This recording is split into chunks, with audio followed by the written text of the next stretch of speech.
Assalamualaikum warahmatullahi wabarakatuh.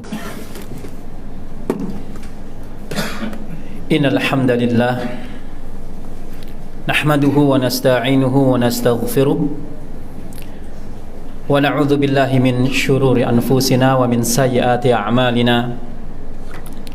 May yahdihillahu fala mudilla lahu wa may yudlil fala hadiya lahu.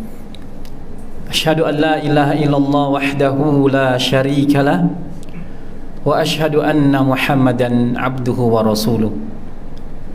Qala Allah Ta'ala fil Qur'anil Karim, ya ayyuhalladzina amanu taqullaha haqqa tuqatih wa la tamutunna illa wa antum muslimun.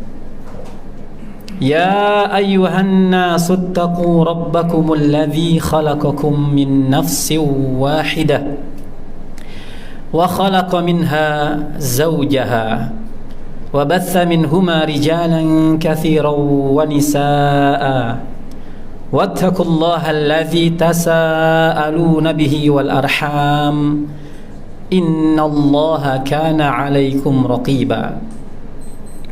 يا أيها الذين آمنوا اتقوا الله وقولوا قولا سديدا يصلح لكم أعمالكم ويغفر لكم ذنوبكم ومن يطع الله ورسوله فقد فاز فوزا عظيما. أما بعد فإن أصدق الحديث كتاب الله وخير الهدي هدي محمد صلى الله عليه وسلم wa syarrul umuri muhdatsatuha wa kullu muhdatsatin bid'ah wa kullu bid'atin dhalalah wa kullu dhalalatin finnar.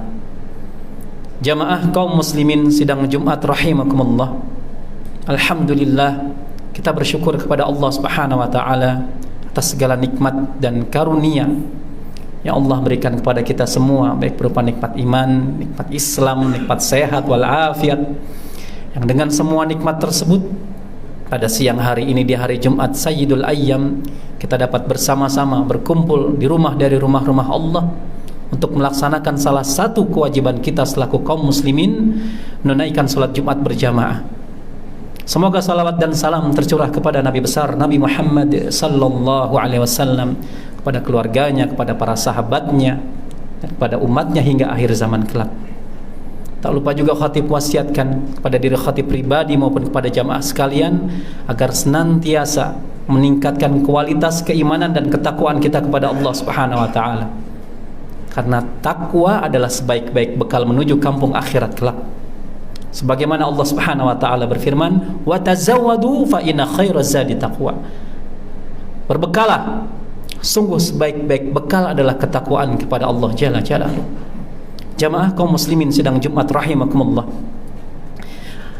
Salah seorang ulama besar yang bernama Al-Imam Ibnul Qayyim rahimahullah, dalam kitabnya Al-Wabilus Shayyib, mengulas sesuatu yang menarik dan bermanfaat. Kata beliau rahimahullah, bahwasanya kehidupan manusia berputar pada 3 poros. Poros yang pertama, kata beliau, sabar. Poros yang kedua, syukur. Dan poros yang ketiga adalah istighfar. Kemudian kata beliau rahimahullah, seseorang tak akan lepas dari 3 keadaan. Keadaan yang pertama, seorang hamba mendapat curahan nikmat yang tak terhingga dari Allah Subhanahu wa taala. Dan inilah yang mengharuskannya untuk bersyukur kepada Allah Subhanahu wa taala. Dan beliau mengatakan, syukur itu memiliki 3 rukun. Dan kata beliau, apabila seorang hamba mengamalkan ketiganya, maka dia telah mewujudkan hakikat syukur yang sesungguhnya. Ketiga rukun tersebut, yang pertama, kata beliau rahimahullah, mengakui di dalam hati kita bahwa nikmat tersebut berasal dari Allah Subhanahu wa taala. Menetapkan dalam hati segala nikmat yang diberikan oleh Allah Subhanahu wa taala betul diberikan oleh Allah Subhanahu wa taala. Apalagi di tahun-tahun ini jamaah.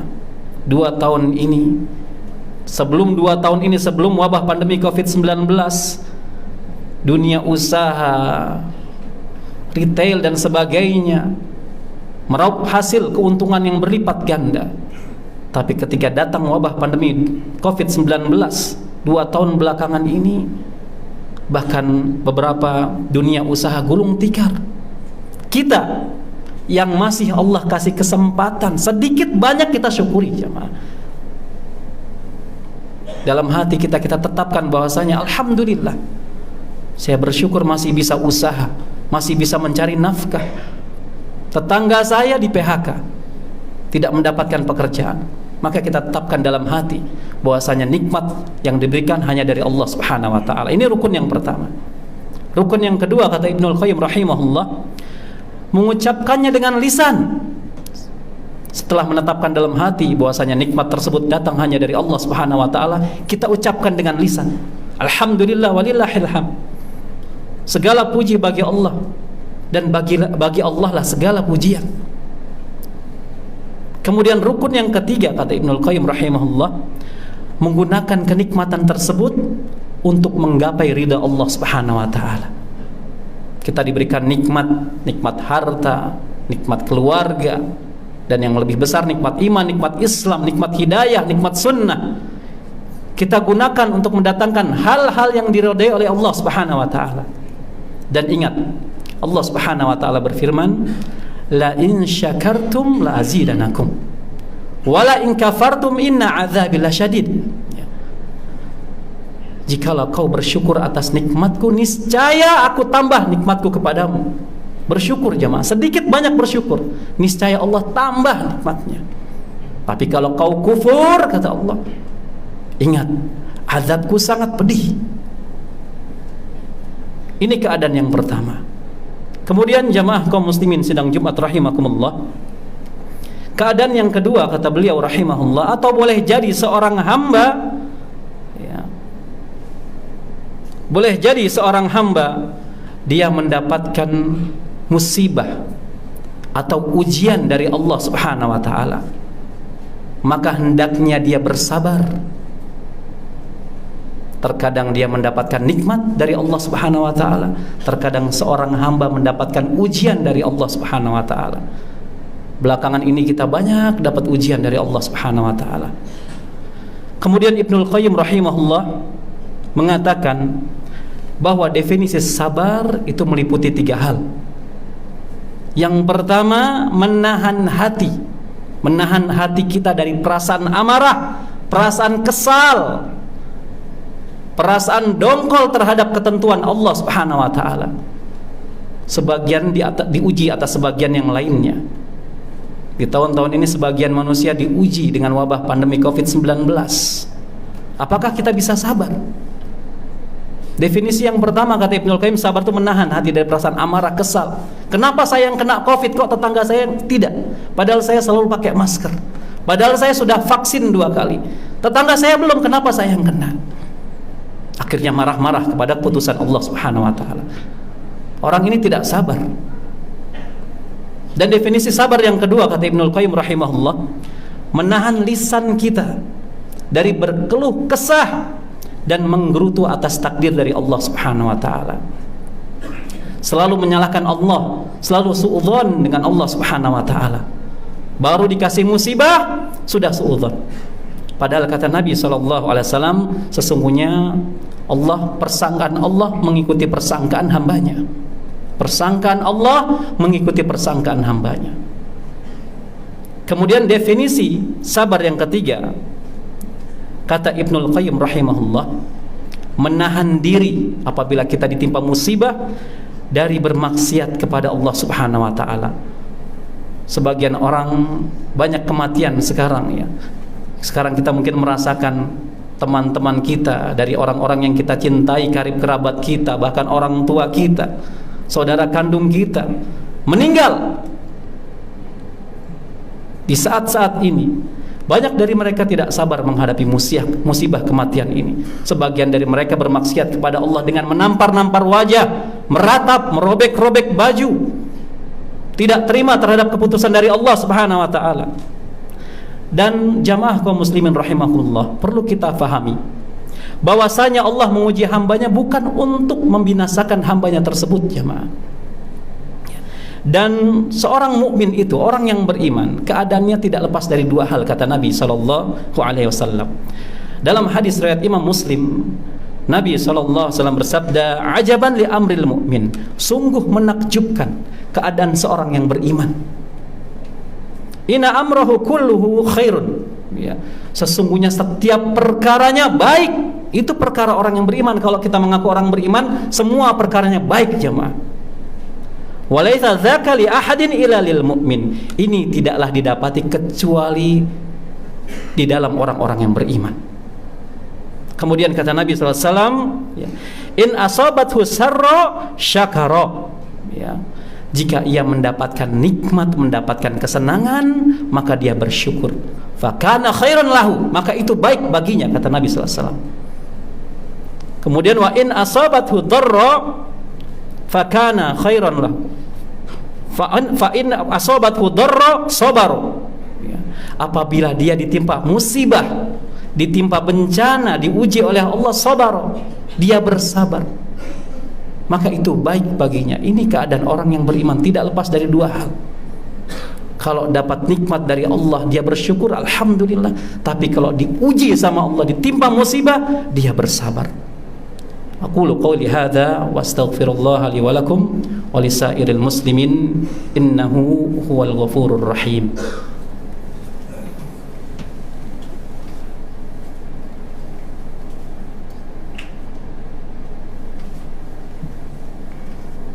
Alhamdulillah hamdan katsiran tayyiban mubarakan fih kama yuhibbu rabbuna wa yarda. Wassalatu wassalamu ala nabiyyina Muhammadin wa ala alihi wa sahbihi ajmain, amma ba'du. Jamaah kaum muslimin sidang Jumat rahimakumullah. Keadaan yang ketiga, kata Ibnul Qayyim rahimahullah, apabila seorang hamba melakukan dosa kepada Allah, baik dosa kecil maupun dosa besar, maka segeralah ia bertobat, segeralah dia beristighfar, mohon ampunan kepada Allah Subhanahu wa taala. Dan kata beliau rahimahullah, ini merupakan solusi yang luar biasa, ya.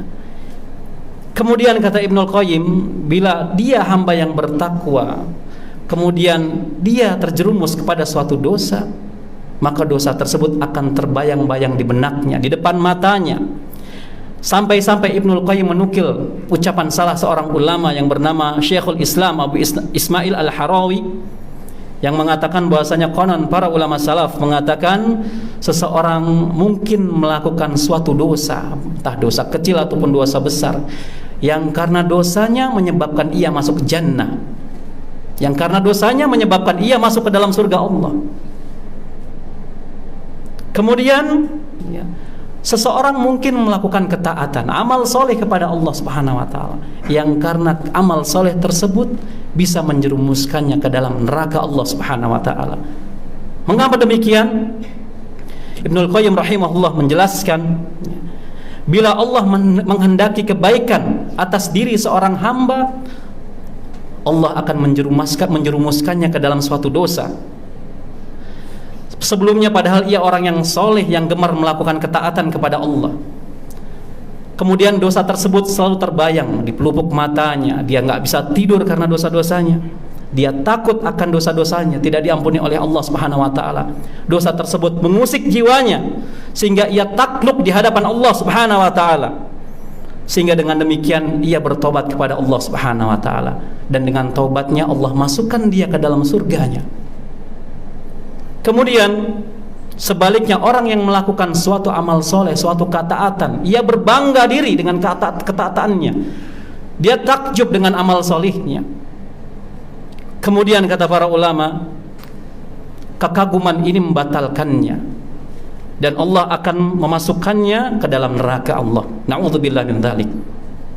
Jamaah kaum muslimin sidang Jumat rahimakumullah, di dalam hadis riwayat Imam Muslim, Nabi SAW bersabda, idza adnaba 'abdun dzanban faqal, jika salah seorang hamba berbuat dosa, maka dia mengatakan kepada Rabbnya, kepada Allah Subhanahu wa taala, ya Rabbi adnabtu dzanban faghfirli, ya Rabb, ya Allah, aku telah berbuat dosa, ampuni aku ya Allah. Dia beristighfar kepada Allah Subhanahu wa taala. Faqal, maka Allah menjawabnya, alima abdi anna lahu rabban yaghfiru dzanba wa ya'khudhu bihi qad ghafartu li abdi. Allah menjawabnya, hambaku ini mengetahui bahwa ia memiliki Rabb yang maha menghukumi setiap dosa dan yang maha mengampuni setiap dosa. Qad ghafartu li abdi, sungguh aku telah ampuni dosa-dosanya. Diampuni sama Allah, jemaah. Dia berbuat dosa, istighfar, astaghfirullahaladzim.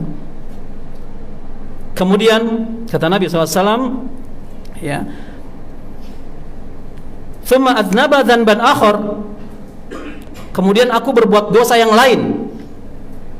Faqal, kemudian dia berdoa lagi kepada Allah Subhanahu wa taala.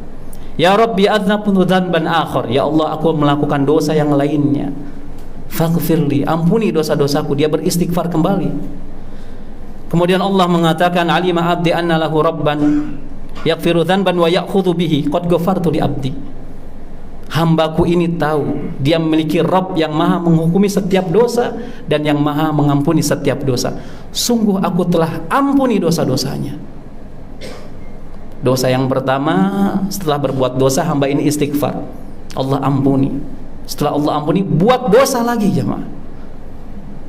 Istighfar lagi, Allah ampuni. Sampai-sampai dalam hadis ini Allah mengatakan, falyaf'al ma syaa, lakukan sesukamu, bebas, terserah, kata Allah Subhanahu wa taala. Buat dosa istighfar diampuni, buat dosa istighfar diampuni. Allah sampai mengatakan, falyaf'al ma syaa, lakukan sesukamu, terserah, bebas. Para ulama menjelaskan bahwasanya maksudnya adalah selama engkau berbuat dosa, lantas kau iringi dosamu dengan istighfar, maka selama itu Allah akan mengampuni dosa-dosamu. Maka qala dzalik fi tsalitsati aw rabi'ati, kemudian ia pun melakukan dosa yang lain, yang ketiga dan yang keempat. Jamaah kaum muslimin sedang Jumat rahimakumullah, semoga Allah Subhanahu wa taala menjadikan kita orang-orang yang senantiasa bersyukur atas nikmatnya, bersabar atas musibah darinya, dan senantiasa beristighfar atas dosa-dosa yang kita perbuat. Allahumma salli ala Muhammad wa ala ali Muhammad kama sallaita ala Ibrahim wa ala ali Ibrahim innaka Hamidum Majid, wa barik ala Muhammad wa ala ali Muhammad kama barakta ala Ibrahim wa ala ali Ibrahim innaka Hamidum Majid.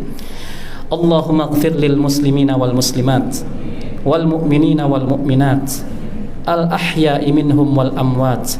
Rabbana la tuzigh qulubana ba'da idh hadaitana wa hab lana min ladunka rahmah innaka antal wahhab. Rabbana hab lana min azwajina wa dhurriyyatina qurrata a'yun waj'alna lil muttaqina imama. Rabbana atina fid dunya hasanah wa fil akhirati hasanah wa qina adzaban nar. Wa sallallahu ala nabiyyina Muhammadin wa ala alihi wa sahbihi wa man tabi'ahum bi ihsanin illa yaumiddin. Wa akhiru da'wana anil hamdulillahi rabbil alamin. Aqimis salat.